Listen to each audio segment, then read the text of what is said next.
Oke, adik, apa simbolnya? Lebih besar, Bu. Kenapa? Karena buah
Bagaimana kalau kalian? Apakah jawaban dari kelompok 3 sudah benar?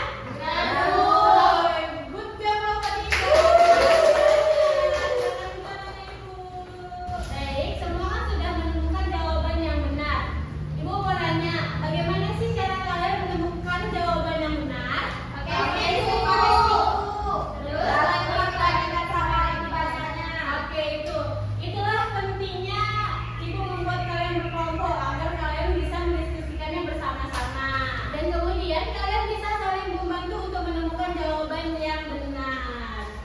Oke, anak-anak ibu semuanya. Tadi kan kalian sudah maju satu persatu dari kelompok 1, kelompok 2, dan kelompok 3. Jadi dapat kita simpulkan bahwa pembelajaran hari ini adalah jika bilangan 15 titik-titik 11. Di simbol yang kita gunakan adalah simbol besar. Ya, benar sekali. Jadi patokannya ada di angka sebelah kiri ya, anak. Kalau bilangan sebelah kiri lebih besar, kita akan gunakan simbol lebih besar. Yang lebih besar. Kemudian kalau ada seperti nomor 3, soalnya 12 titik-titik 16. Apa simbol yang mengisi titik-titik di sini? Kecil. Ya, benar sekali. Simbolnya adalah ada di bilangan sebelah kiri. Jika bilangan sebelah kirinya lebih kecil, maka kita akan menggunakan simbol lebih kecil. Nah, agar anak ibu semua lebih paham lagi, coba perhatikan yang di depan. 1, 5. Ayo, simbol mana yang dapat mengisi tanda tanya di sini? Lebih kecil. Bu. Coba kita tengok ya, jawabannya benar apa salah. 1, Iya. 5. Oke, selanjutnya kita perhatikan soal yang kedua ya. 3, 5. Coba simbol mana yang mengisi tanda tanya di sini? Lebih kecil. Kita perhatikan ya. Apakah jawabannya benar atau salah? 3 lebih kecil dari 5. Coba yang terakhir perhatikan yang anak ini terakhir soal terakhir. 7, 7. Simbol mana yang mengisi tanda tanya di tengah ini? Oke, coba kita perhatikan ini jawaban terakhir benar atau salah? 7 sama dengan 7. Oke anak-anak, karena hari ini kita sudah belajar banyak, ibu mau tanya, hari ini kita belajar tentang apa? Perbandingan. Nah, dari materi yang kita pelajari hari ini, ibu mau tanya sama ibu, menurut kalian bagian mana yang masih kalian sulit untuk pahami? Ibu, ya Aul? Membandingkan tanda lebih besar sama lebih kecil, Bu. Tapi karena tadi Ibu udah ngasih tahu caranya pakai mulut buaya, jadi lebih mudah. Oke Aul, tidak apa-apa, belajar itu kan masih butuh waktu, yang penting jangan menyerah dan terus berlatih ya. Baik, Ibu. Nah, tadi kan udah yang lebih sulit. Ibu sekarang mau tanya, dari materi yang kita pelajari hari ini, bagian mana yang menurut anak-anak ibu paling menyenangkan atau yang kalian suka? Pakai Jadi itulah kenapa ibu menggunakan stick es krim, karena agar kalian lebih mudah memahaminya dan kalian merasa dekat dengan materi yang akan ibu ajarkan. Nah, untuk tugas mandiri kalian di rumah, kalian coba cari 3 contoh benda yang ada di rumah kalian seperti gelas, piring, dan kalian membandingkan jumlahnya, kemudian tulis simbol apa yang tepat untuk mengisi